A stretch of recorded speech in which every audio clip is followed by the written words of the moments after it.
Избирачките места во Обединетото кралство ги отворија вратите за избирачите кои гласаат на предвремените парламентарни избори. Се очекува да излезат околу 47 милиони лица, кои треба да се определат меѓу 3303 кандидати во 650 изборни единици во земјата, колку што има места во долниот дом на парламентот, додека за апсолутно мнозинство се потребни 326 пратеници. Двете најголеми партии се десната конзервативна партија на актуелната премиерка на Велика Британија Тереза Меј и левите лабористи на Джереми Корбин, но во игра се и либерално-демократската партија, евроскептичната партија за независност на Обединетото кралство и Зелената партија. Спроведените анкети на јавно мислење покажуваат дека конзервативната партија на Меј има предност пред лабористите. Во истражувањето на Комрес, ториевците имаат предност од 12% пред партијата на Джереми Корбин.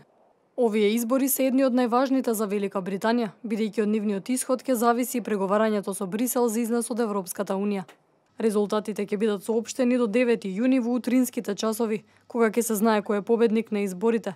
Потоа кралицата Елизавета II ќе побара од лидерот на партијата која има најголеми шанси за обезбедување на мнозинство во долниот дом на парламентот да стане премиер и да основа нова администрација.